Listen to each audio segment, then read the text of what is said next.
Buenas tardes a todos y a todas. Seguramente me han escuchado más de una vez decir que la casualidad no es una categoría política ni histórica, ¿no? Bueno, los hechos de hoy no hacen más que confirmar esta idea de que la casualidad no es una categoría política. Y la verdad que el pasado 24 de marzo en San Martín, cuando organizaron junto a Berta, estaba Guado, y hay un videíto que Guado me mandó hoy donde Berta se emociona mucho cuando Guado le promete que el Consejo Nacional del Partido Justicialista este año, por primera vez en la historia, va a reconocer a los fusilados en los basurales de José León Suárez. Es increíble, 69 años después. Pero no es solamente una casualidad, sino que además nos permite hoy también desmistificar. Hoy que estamos recordando cuando se asesinó en los basurales de José León Suárez, en el partido de San Martín, provincia de Buenos Aires, un 9 de junio del 56, a militantes, a dirigentes sindicales. Y unos días después, el 12 de junio, ahora este próximo jueves, el fusilamiento del general Juan José Valle de Cogorno, en La Plata, y de otros oficiales del ejército argentino que fueron fusilados. ¿Y por qué digo esto? Ese 24 de marzo también estábamos recordando el golpe militar, porque en esta nueva generación digital se ha instalado que la grieta, un fenómeno, como si fuera un fenómeno que apareció el 25 de mayo del 2003 con Néstor Kirchner en la Casa de Gobierno. Bueno, no.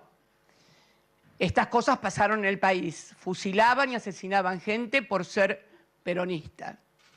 El próximo lunes, 16 de junio, se conmemoran, sí, los 70 años cuando bombardearon aviones de la Fuerza Aérea Argentina y también de la Marina. Bombardearon la Plaza de Mayo un día hábil, no era una manifestación peronista, no, había argentinos y argentinas que transitaban como un día más allí. El golpe del 55 también, que lo vamos a conmemorar en el mes de septiembre, 16 de septiembre. Pero si queremos ir un poquito más para atrás, podemos empezar con el derrocamiento de Irigoyen y su encarcelamiento en la isla de Martín García. Hasta el abogado le metieron preso a Irigoyen. Espero que mi abogado no corra la misma suerte, pobre. Y él lo dejen en libertad. Pero bueno, nunca se sabe con esta gente. Al de Irigoyen lo metieron preso. Esta es la verdad de la milanesa. Y si quieren ir un poquito más para atrás, a los mentores periodísticos y políticos que quieren hacer convencer a los argentinos que por ahí no les gusta la historia, que esto empezó el 25 de mayo del 2003, podemos ir un poquitito más para atrás y podemos ir, por ejemplo, cuando degollaron al Chacho Peñalosa, ¿no? Y clavaron, después de haberse rendido, fue vencido en una batalla por el ejército mitrista, entregó las armas y lo mataron y lo lancearon. No solamente eso, le cortaron una oreja primero y la mandaron a San Juan como prueba de que había muerto, y después le cortaron la cabeza y la pusieron en una pica en la plaza en Oltra. Y a su mujer, encadenada, le hicieron barrer la plaza de San Juan, humillación. Así que los que nos hablan de la grieta, que se hagan cargo de lo que hicieron en la historia argentina. Podemos ir un cachito más para atrás todavía.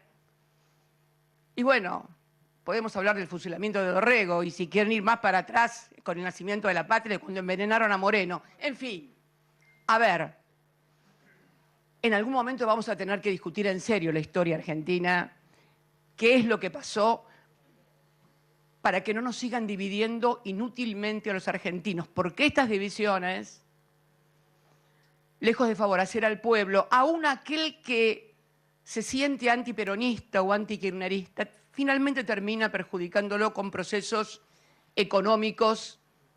que destruyen el presente y el futuro de los argentinos, porque de eso se tratan estos hechos. Esconden en la defensa de un modelo económico.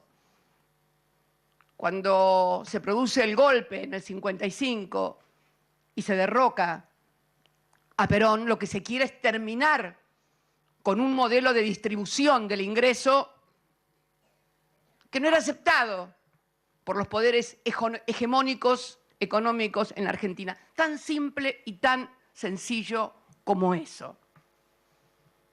Perón se había negado a formar parte del Fondo Monetario Internacional. Argentina no había firmado el acuerdo de Bretton Woods. Y lo primero que hizo el gobierno de la autodenominada Revolución Libertadora fue adherir al Fondo Monetario Internacional y ahí empezar un largo proceso de endeudamiento que, salvo interregnos muy breves, el del propio Perón, cuando retorna en su tercera presidencia y cancela un préstamo del Fondo Monetario, y el que se inicia en el 2003. Un proceso de endeudamiento que hoy aún no solamente persiste, sino que se acrecienta. Cuando venía para acá, estaba escuchando un nuevo préstamo con bancos privados del Banco Central de 2.000 millones de dólares para acrecentar reservas.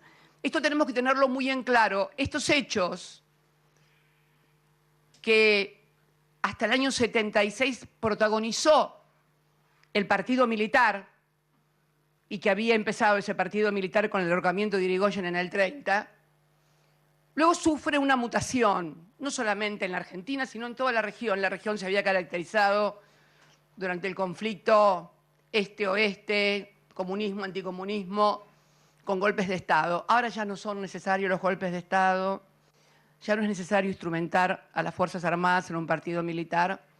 Ahora han cambiado de partido y es el partido judicial. Es un PJ también, no este que está acá, obviamente. Es el PJ judicial, digamos, ¿no? El que ya no los mandan a Panamá, a las escuelas de las Américas, a aprender a ver cómo se reprime o se organiza la represión, sino los mandan a cursos de derecho en Miami, en Washington, etcétera, etcétera. Pero es eso. Y bastó que hace una semana anunciáramos una candidatura para que, como explicaba el otro día en Corrientes, se desataran los demonios. ¿Por qué? Porque este modelo tiene fecha de vencimiento, este modelo se agota. Lo sabemos porque es una copia de lo que hizo Martínez de Oz, de lo que hizo la convertibilidad durante los años 90 y que se sostiene durante un tiempo con este dólar barato y esta suerte de estabilidad en los precios que en realidad todo el mundo sabe lo que sale cuando va al supermercado. No hace falta que lo venga yo a contar. Así que en realidad lo que se están preparando es cómo desarmar o desarticular la posible organización popular y política que necesariamente se va a producir, porque la historia demuestra, más allá de las persecuciones y de las proscripciones, que finalmente la gente, el pueblo, se termina organizando sino en defensa propia. Y yo creo que es esta un poco la clave. Tenemos que entenderlo en clave de política económica y de cómo los sectores hegemónicos no van a permitir distraerse, como lo hicieron en el 17, cuando pensaron que realmente después de toda la persecución, la estigmatización, el que habíamos perdido las elecciones en el 2017, estábamos terminados y acabados y pudimos construir una alternativa que ya sabemos no salió bien, pero como lo dije el otro día, tenemos todo un problema cuando se llega en nombre de un proceso colectivo y en lugar de mirarse y verse como un dispositivo de ese proyecto colectivo, tenemos gente que se asume como un proyecto personal. Este es un problema que no es nuevo tampoco en el peronismo. No estamos descubriendo la pólvora ni el agujero al mate.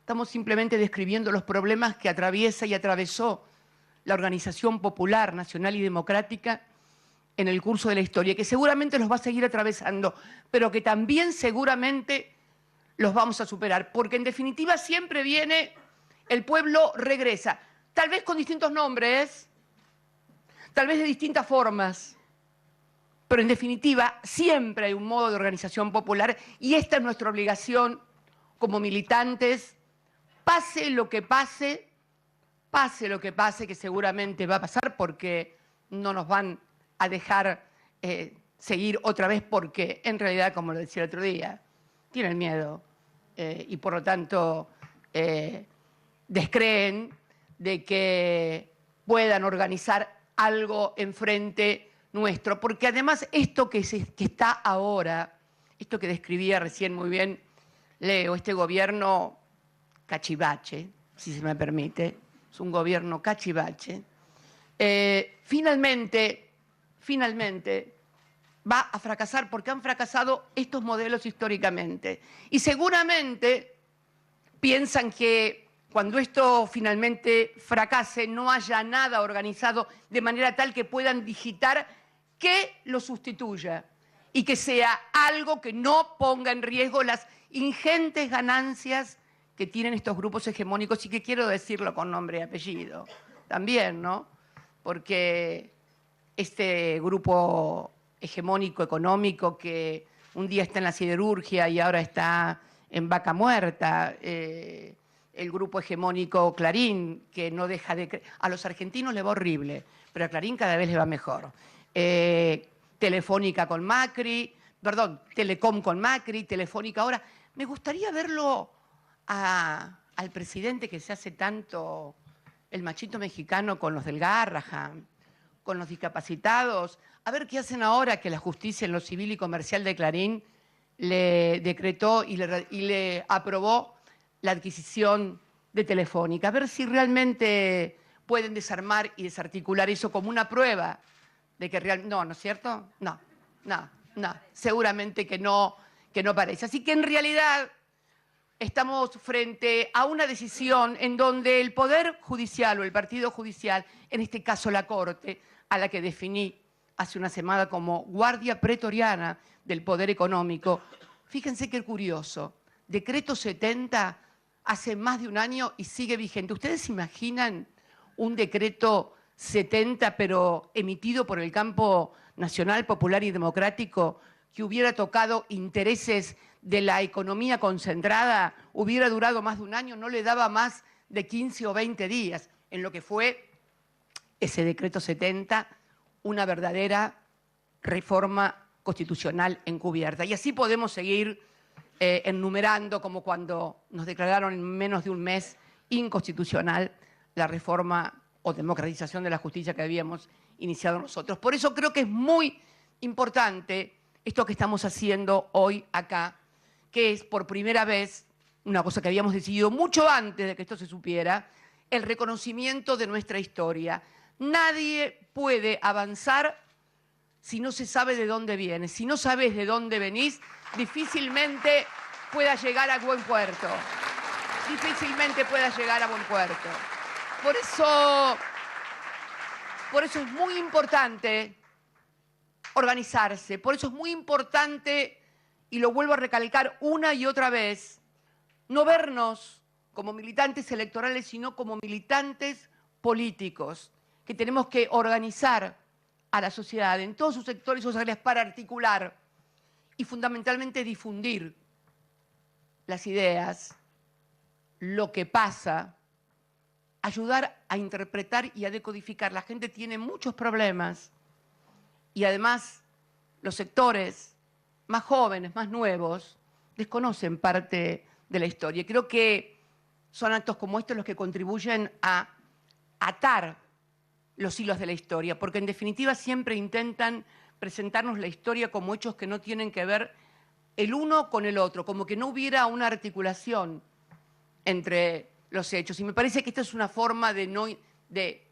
ponernos en un lugar de no interpretar adecuadamente y de codificar lo que estamos viviendo. Por eso creo que no es casualidad el hecho de estar acá. Y estoy acá, como vos dijiste, sí, claro. Nosotros no somos como esa derecha mafiosa que se profuga 3 años y cuando vuelven al país,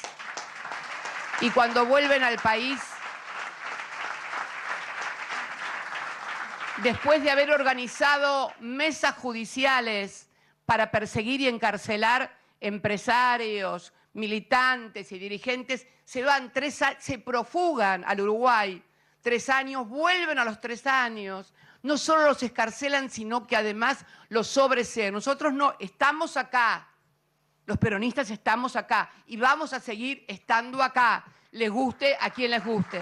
Posiblemente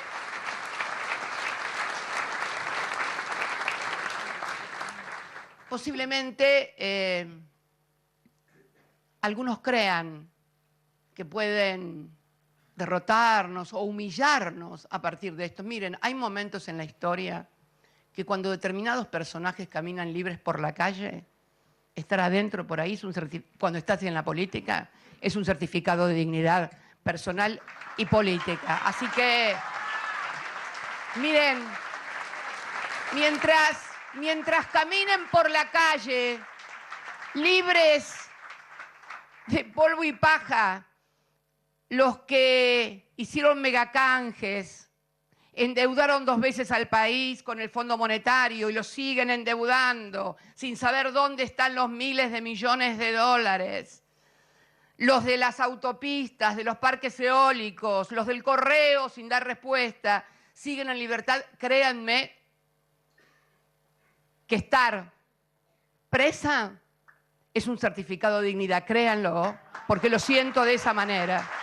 Lo siento de esa manera. Así que quiero decirles que el rol de cada compañero, de cada compañera, cualquiera sea el lugar que ocupe, desde el militante más raso hasta el más encumbrado, con responsabilidades institucionales, tiene una inmensa responsabilidad. Organizar y permitir, como lo hicimos, que en el 2015, cuando en aquella plaza los compañeros nos decían vamos a volver, y muchos no creían, nosotros creíamos, muchos no creían, pudimos darnos una estrategia de construcción. Esto también requiere, ojo, desprendimiento personales, porque la unidad, siempre y cuando el primero sea yo, así no se construye la unidad. La unidad se construye, no importa quién sea el primero o la primera, sino que sea una unidad que asegure la construcción de la victoria, como lo hicimos en el 19. Y como a pesar de las dificultades tremendas, estuvimos a punto de lograrlo también en el 23, apenas a 2 puntos y algo de poder ganar después de las dificultades que ya todos conocemos y sabemos, y también de las defecciones, porque también las hubo. Y a las defecciones hay que llamar, una cosa son los errores y otra cosa son las defecciones.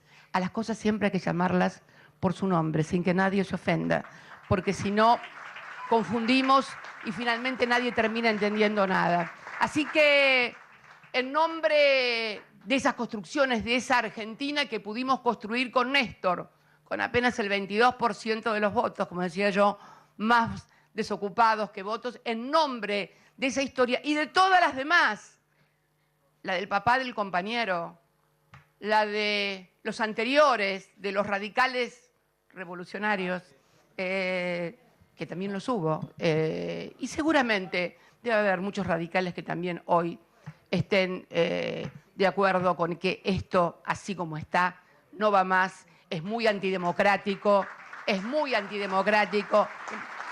Apuesto a que los hay, apuesto a que los hay. Construir realmente una organización popular y democrática que permita... ¿Quién se está riendo de qué? Ah, mirá, está Leopoldo Moró y Sergio Palazzo, claro que sí. ¿Ves? Son radicales. Un aplauso para los compañeros.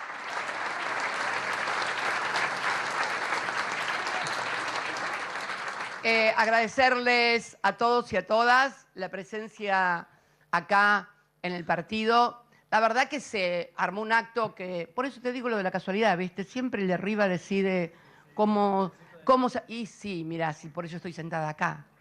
Porque yo soy una fusilada que vive, en definitiva. Soy una fusilada que vive. Soy una fusilada que vive. Realmente. Y no me va a alcanzar la vida para agradecerle a Dios esto, ¿no? Esto de estar viva. Y vos sabés que hoy miraba el diario Clarín en la tapa que decía un sicario intentó matar a Uribe. Y me fui a la tapa del Clarín del 2 de septiembre. Del 2 de septiembre. Un brasilero, dice, atacó, gatilló en la... un brasilero gatilló, como que pasaba por ahí un brasilero y gatilló en la cara de Cristina. Bueno, sin olvidar, por supuesto, aquella maravillosa frase de la bala que no salió, pero la sentencia que sí saldrá. Claro, los mentores de esta sentencia son esos. Lo publicaron ellos, lo dijeron ellos en letra de molde. No es un invento mío ni una visión conspiranoide de la historia. Es simplemente que leo y tengo comprensión de texto para que nadie se haga el idiota. Con leer y comprensión de texto en la Argentina no saben el tiempo que uno ahorra en dejar de decir estupideces. Pero bueno, agradecerles a todos y a todas la presencia acá. Y que no sea una presencia únicamente frente a un hecho, sino que sea una presencia que no esté solamente en lugares cerrados, en todos. Hay mucho conflicto en la sociedad, hay mucha demanda, hay mucha necesidad. Estemos junto a la gente que tiene necesidades, demandas, estemos junto a ellos para ayudarlos, para tener empatía, para organizarlos, para profundizar precisamente en esa articulación. Es lo que siempre hemos hecho y lo que mejor también sabemos hacer. Ser empáticos y que nos importen los demás. Por favor, es necesario en una Argentina a la que la quieren someter a una cuestión de crueldad y de falta de empatía impropia de la gente de bien, decente. Yo digo de los cristianos y de los humanos, fundamentalmente. Muchas gracias a todos y a todas. Esa fue la palabra, la compañera Cristina Fernández de Kirchner, así, de esta manera. Estamos